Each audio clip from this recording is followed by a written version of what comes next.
எனக்கு கஷ்டமாயிட்டு எனக்கு அதை பார்க்க முடியல. எனக்கு எல்லாருமே வந்து ஹாய் எல்லாத்துக்கும் வணக்கம்.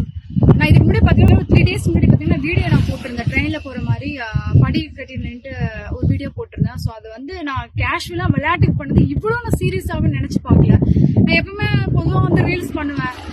அது வந்து எப்படி சொல்கிறேன்னு எனக்கு தெரியல. அந்த அளவுக்கு என்னைய ரொம்ப பேர் வந்து இதாயிடுச்சு. எனக்கு அவ ஃபேஸ் வந்து வெளியே தலை காட்டும்போது சொல்லலாம். நியூஸ் பேப்பர்ல வந்துருச்சு, அப்புறம் செய்தியில எல்லா இடத்துலயும் வந்து ஹெட்லைனா எனக்கு தான் இருக்கு. கேரளா, சென்னை எல்லா ஊர்லயுமே என்னோட ரீல்ஸ் போட்டு இந்த மாதிரி பொண்ணு இப்படி பண்ணிட்டு இருக்கேன் அப்படின்னு. ஸோ தயவு செஞ்சு இதை எனக்கு பார்க்கும்போது எனக்கு ரொம்ப கஷ்டமாயிட்டு. எனக்கு எல்லாரும் கேட்கும் போது கேள்விக்கு மேல கேள்வி கேட்குறாங்க. தப்பு தான், எனக்கு அது தெரியல. ஸோ அது விளையாட்டுத்தனமா பண்ணிட்டேன்.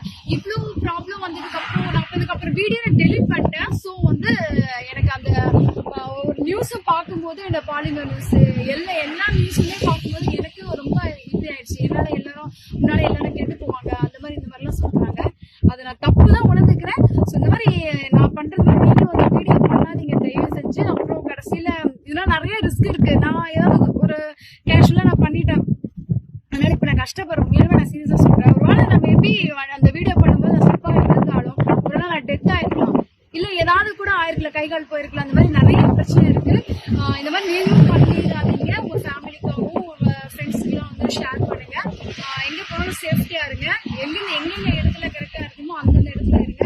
தேவையில்லாம வந்து இந்த மாதிரி அன்வான்டா போய் எல்லாத்துக்கும் வந்து எடுத்துக்காட்டணும் என்ன மாதிரி இருக்காதீங்க. எனக்கு கஷ்டமாயிட்டு எனக்கு அதை பார்க்க முடியல. எனக்கு எல்லாருமே வந்து ஷெக்லா போனும் அப்படி இப்படி நியூஸ் அதை கேட்கும்போது ரிப்பீட் கேட்கும்போது எனக்கு ரொம்ப இதாயிடுச்சு. எனக்கு தயவு செஞ்சு யாரும் இந்த மாதிரி ட்ரெயின்ல போகும்போது அந்த மாதிரி படிக்கட்டுல தயவு செஞ்சு நின்று வீடியோ போடாதீங்க. ரொம்ப ரெக்வஸ்டா எல்லாத்துக்கும் கேட்கிறேன். இந்த வீடியோ எத்தனை பேருக்கு நீங்க பாக்குறீங்கன்னு தெரியல. அத்தனை பேரும் என் வீடியோ பார்த்துருக்காங்க. எனக்கு வெளியே எடுத்துக்கிட்டாங்க, எங்க போனாலும் இதே கேட்குறாங்க. இப்படி பிரச்சனை ஆயிடுச்சு, ஏன் இப்படி பண்ண, இது பேசி யாரும் பண்ண